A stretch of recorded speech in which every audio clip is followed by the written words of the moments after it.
Oh, hello there. What was I doing? I was playing with Kipkees. What are Kipkees? Oh, well, let me tell you about it. I have a presentation pulled up right here.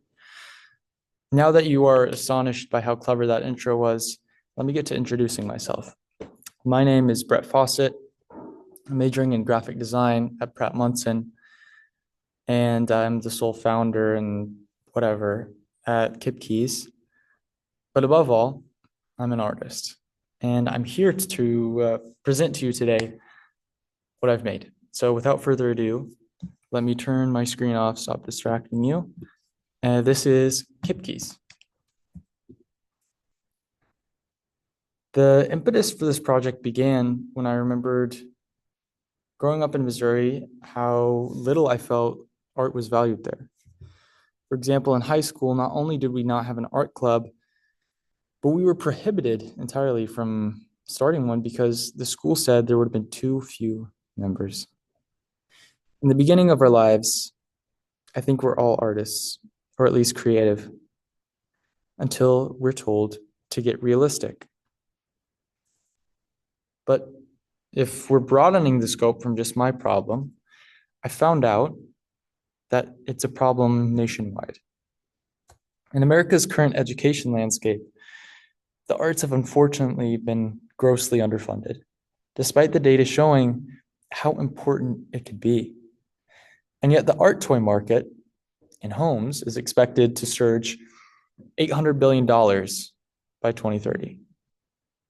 For some creative kids, school can seem indifferent towards you. But the last thing I think we want as a community is the kids of our future to be discouraged from carrying on what we started. So I got to making Kipkees, a rebellion to the status quo of systems, structure, instructions, and everything that tells you what to do. So what are Kipkees? Kipkees are open-ended, modular wood blocks that you can fit together in any way you like to create a kind of sculptural toy. Just loose enough to make anything you can think of, yet structural enough to have pattern and continuances and nuance. Now, I'm a visual person, so here's a little bit of a visual for you guys who are as well. This is a mock-up for the box of Kipkees. And the back of the box, you can see I'm proud of these little illustrations I drew over the shapes that you saw earlier, of just a little ideas of what you could create. Now, moving up in age range, here are a couple of famous sculptures and them made out of Kipkees. These could act as desk toys for designers or creatives, or simply just passionate, creative people. These would be kind of for a little bit of a higher experience level, like teenagers upwards. Here are a couple testimonials from playgoers and some quotes from their PR agents. Here is Luke. He's had trouble finding a toy that suits him and that he truly likes in the past, but with Kipkees, I think he found a fit. Here's a little bit about the Kipkees roadmap. Right here, you can see we have a minimum viable product. I showed you a little bit earlier, and it's scattered throughout. So it's real, it's tangible. Now we just have to make those last edits, patent, pitch, market, and launch. And what that should lead to is a 15% compound annual growth rate. But there's something that I really want to hone in on, which is selling to schools. This is at its root an educational toy. So selling to things like daycares and school programs does a couple of things.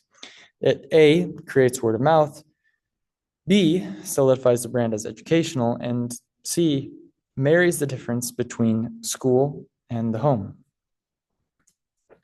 Here's our total addressable market, which is the US toy market. Our service attainable, which is specified to art toys. And finally, our target market, which is just about as niche as you could possibly get with specifying to kids who would really, really love Kipkees. Okay, so I know you might be thinking, why would someone switch from a legacy and industry leader like Lego to Kipkees? Today's parents, they worry about a lot of things for their child, namely just what world, the future of that world, the child might grow up in, with things like climate change or the child's identity or job placement. They have a lot to worry about. So I think that they would prefer an open-ended, ethically sourced toy over something that would take thousands of years to biodegrade and made somewhere where you don't know how the workers are treated. There are two kinds of customers when it comes to toys: the parent and the kid. I have some demographics here for you to look at. But beyond that, there's also a market, as I've said, for designers and creatives and maybe people who don't have kids and just want to have it for them. Let's talk margins. So to the right is the cost of goods, what it will take to make a box of Kipkees, down to the label on it, to the pieces themselves. And I think the retail price for a box would be around $30, which would leave an 83% gross margin for that direct-to-consumer product. Cost of customer acquisition. So here's how much funding it would take to bring Kipkees to life, which is where we need you to come in, with $47,500 being the goal. But you could see here the possibilities of what it could reach with 5 million households, 50,000 institutions, and 20,000 retailers. That being said, here's the projected forecast for the future of Kipkees over the span of 3 years, achieving a possible 20% market share in that time. Now, with all that being said, thank you for your time. This was Kipkees.